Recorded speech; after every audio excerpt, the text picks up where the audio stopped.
pour une femme pervertie, car c'est l'excès de ma douleur et de mon chagrin qui m'a fait parler jusqu'à présent. Élie reprit la parole et dit, va en paix, que le Dieu d'Israël exauce ta prière et que tu lui aies adressé.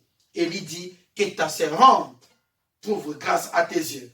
Et cette femme s'en alla, elle mangea et son visage ne fut plus le même.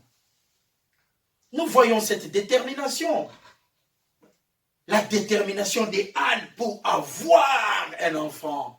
Il a dit à l'Éternel, j'aimerais avoir un enfant. Il a même déterminé sa volonté. Quelle croyance! C'est énorme vis-à-vis de Dieu. Dans cette section, nous voyons une femme qui était dans les besoins. Elle recevait tellement des insultes, des mortifications. Elle croyait Dieu pour que Dieu exauce sa prière. Et voyons la suite.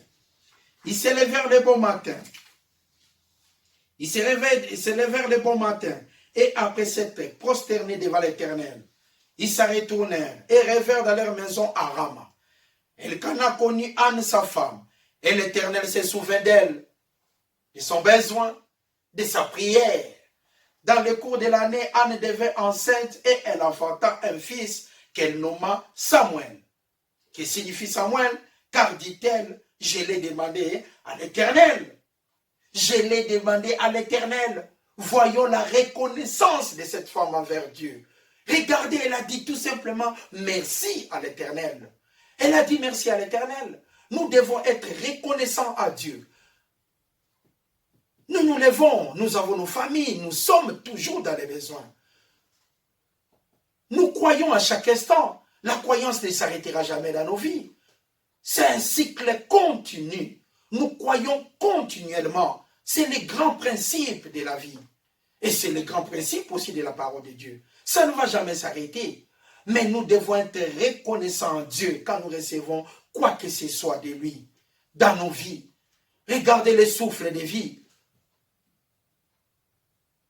Nous sommes à la fin de l'année. Vous et moi, que Dieu vous bénisse abondamment. Mais nous avons encore nos souffles de vie. Nous pouvons parler, nous pouvons marcher, nous pouvons rigoler. Mais croyez-moi, tout ça, c'est par la grâce de Dieu. Parce que Dieu nous aime. Rendons continuellement grâce à Dieu. Sachons dire merci à l'Éternel. Parce que Dieu est bon. Il est miséricordieux. Nous voyons les gens qui sont dans des besoins, mais Dieu exauce toujours nos prières. Voilà pourquoi nous devons dire merci à l'Éternel. Nous devons dire merci à l'Éternel. Mais mes bien-aimés, nous ne voyons pas Dieu. Nous disons merci à lui verticalement, mais horizontalement. Nous avons nos semblables qui nous apportent aussi de l'aide. Nous sommes dans les besoins, nous demandons à un frère ou bien une sœur. Nous demandons à une tierce personne que nous ne connaissons pas. Soyons reconnaissants. Apprenons à dire merci aux gens. Apprenons à dire, à se souvenir des bienfaits des autres vis-à-vis de nous-mêmes. Apprenons à dire merci. Quand nous disons merci, quand nous bénissons les gens qui nous aident, eh bien nous contribuons à leur réussite. C'est de la bénédiction de l'Éternel qui enrichit et il ne la fait suivre d'aucun chagrin. Ouvrons nos cœurs pour les autres, les gens qui nous apportent de l'aide. Savoir être reconnaissant en Dieu. Être reconnaissant en Dieu. Il nous a créés à son image. Il nous a donné la vie et l'être. Il nous a tout donné, notre Dieu. Nous rendons continuellement grâce à lui. Mais nous ne les voyons pas. Nous voyons que nos bien-aimés, nous voyons que nos sœurs, nous voyons que nos frères, nous voyons nos semblables sur cette terre. Sachons dire merci pour les bienfaits. Quelqu'un qui t'apporte de l'aide, un verre d'eau, sachons dire merci. Sachons être reconnaissants. N'oublions pas vite les bienfaits parce que nous sommes les enfants de Dieu. Regardons maintenant, nous sommes à la fin de l'année. Nous avons peut-être l'opportunité d'avoir du pain à la maison, d'avoir de quoi manger à la maison. Mais croyez-moi, il y a d'autres familles sur cette terre, ils n'ont rien. Ils n'ont rien, mais nous sommes à la fin de l'année. Ils ne savent même pas par où commencer pour fêter. Que Dieu bénisse leur cœur, que Dieu leur vienne en aide. Et nous qui avons trouvé cette portion de quoi manger, eh bien rendons grâce à Dieu. Rendons continuellement grâce à Dieu. Soyons reconnaissants. Regardez Anne. Elle a cru à Dieu. Elle a demandé à Dieu pour avoir un enfant. Et l'enfant est nommé Samuel. Samuel, et elle-même dit, car, dit-elle, je l'ai demandé à l'Éternel. Car, dit-elle, je l'ai demandé à Dieu. Car, dit-elle, je l'ai demandé à Dieu. Qu'elle nomma Samuel. En reconnaissance à Dieu, elle a dit qu'elle nomma Samuel. Pourquoi? En reconnaissance à Dieu. Car, dit-elle, je l'ai demandé à l'Éternel. Je l'ai demandé à Dieu. C'est Dieu qui me l'a donné. Eh bien, elle a été reconnaissante à Dieu pour le bienfait de l'Éternel dans sa vie. Parce que chaque année, c'était pour elle un problème très sérieux. Elle recevait des insultes, des mortifications. Son désir était d'avoir un enfant. Et au moment où elle a eu cet enfant, elle a pensé directement à Dieu. Elle a été reconnaissante. Elle a mis Dieu en première position. Elle nomma cet enfant Samuel. Pourquoi? Car, dit-elle, je l'ai demandé à l'Éternel. Je l'ai demandé tout simplement à l'Éternel. Soyons reconnaissants à Dieu. Sachons dire merci à Dieu. Parce que Dieu est bon. Il est tout simplement miséricordieux. Dieu est bon, il est miséricordieux. Il a travaillé dans nos vies sur tous les plans pour que nous puissions nous en sortir. Nous allons regarder Matthieu 6, 33. Matthieu 6, 33. La parole de Dieu nous dit: cherchez premièrement le royaume et la justice de Dieu, et toutes ces choses vous seront données par-dessus. Cherchez premièrement.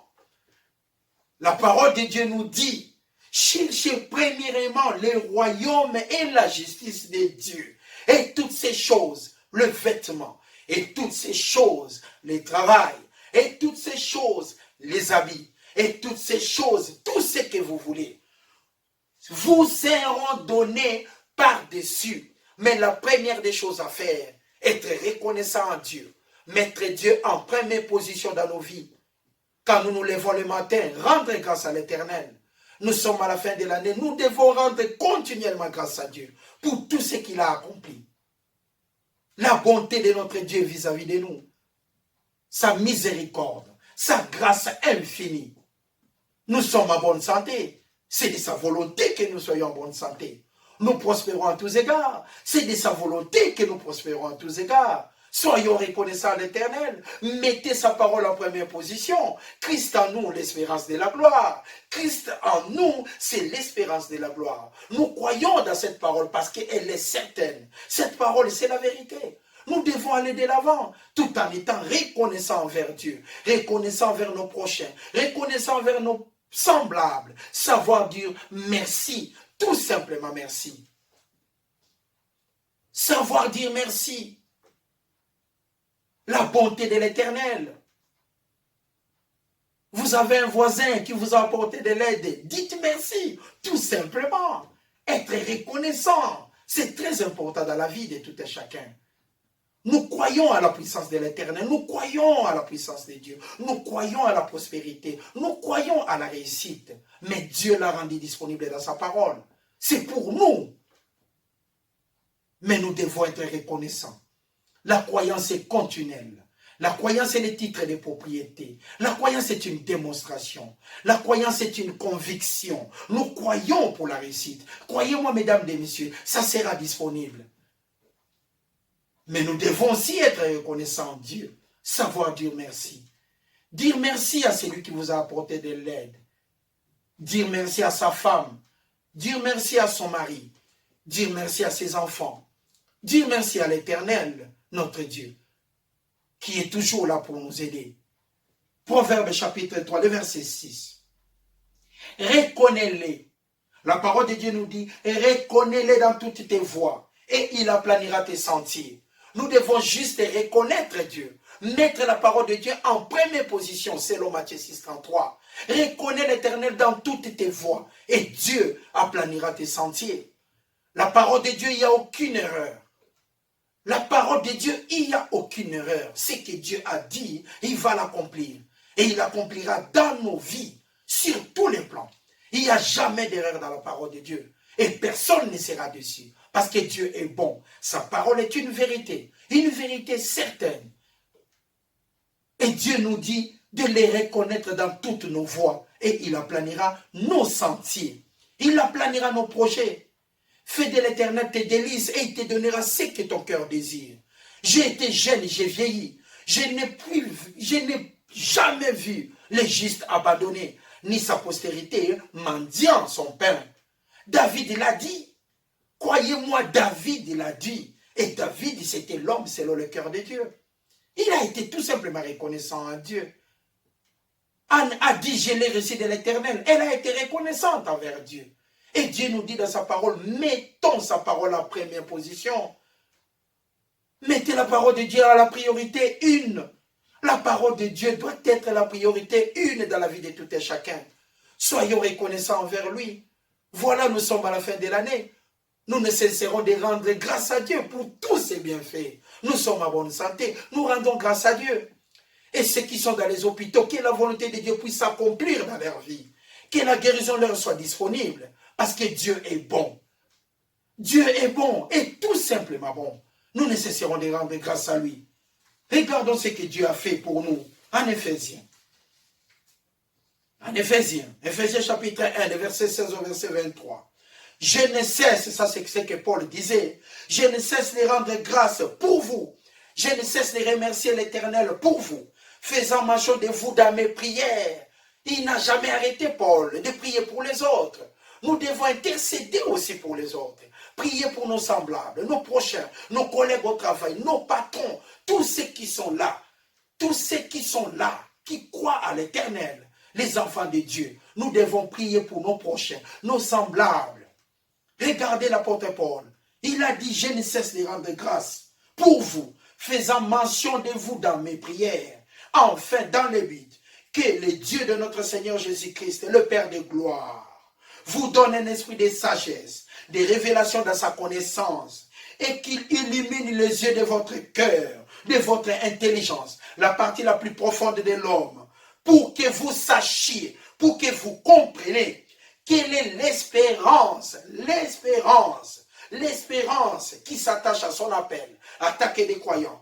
Quelle est la richesse, la gloire de son héritage qu'il réserve aux saints. Quelle est l'espérance qui s'attache à son appel? L'espérance des enfants de Dieu dans la parole de Dieu. Christ a nous l'espérance de la gloire. Et quelle est la richesse et la gloire de son héritage?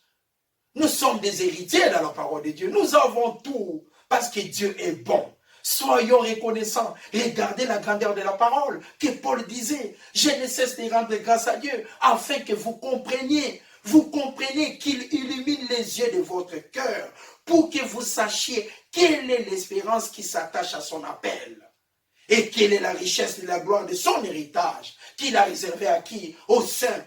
Et quelle est envers nous qui croyons Christ le Seigneur, nous qui croyons Christ le Sauveur, nous qui croyons Jésus-Christ en tant que le pilier de la parole, nous qui croyons que Jésus-Christ est le sujet de la parole, de Genèse 1, Apocalypse 22, 21. Quelle est la gloire envers nous qui croyons, nous qui sommes attachés à la parole de Dieu, nous qui croyons dans cette parole, nous qui sommes attachés dans cette parole, souliers ou pas souliers, nous qui sommes attachés, que mille tombent à notre gauche, nous enseignons la parole de Dieu, les épaules effacées, notre engagement est sans réserve, nous qui croyons, la parole de Dieu précise. Ce n'est pas nous qui flottons, ce n'est pas nous qui marchons à côté, ce n'est pas nous qui rêvons, mais nous qui croyons, les ambassadeurs de Dieu, les attachés de la parole, les esclaves de cette parole, nous qui croyons, envers nous qui croyons, l'infinie grandeur de sa puissance, l'infinie grandeur de la puissance de Dieu, l'infinie grandeur de la puissance de Dieu, c'est manifestant, c'est mettre en évidence, c'est manifestant, c'est mettre en marche avec efficacité par la vertu de sa force. La même force, la même puissance, en verset 20, Dieu, l'a déployé en Christ, en les ressuscitant des morts, en les faisant asseoir à sa droite dans le lieu céleste. La même force, la même puissance, Dieu, il l'a déployé en Jésus-Christ, en les ressuscitant des morts. Mes bien-aimés, soyons reconnaissants à Dieu. Disons merci à l'Éternel. Disons tout simplement merci.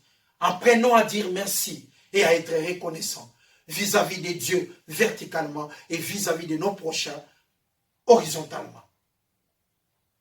Vis-à-vis d'un frère, vis-à-vis d'une sœur, d'une tierce personne, vis-à-vis de nos semblables qui nous apportent de l'aide. Ayons cette humilité de dire merci et d'être reconnaissant quand vous recevez un bienfait de l'Éternel. Rendons continuellement grâce à Dieu. Il l'a déployé en Jésus-Christ, cette puissance. Et cette puissance est réservée pour nous qui croyons à la parole de Dieu. Que Dieu bénisse vos cœurs, que Dieu vous accompagne dans vos vies, que le soleil soit disponible dans vos vies, parce que Dieu est bon. Soyons reconnaissants envers l'Éternel. Soyons reconnaissants envers les gens qui nous apportent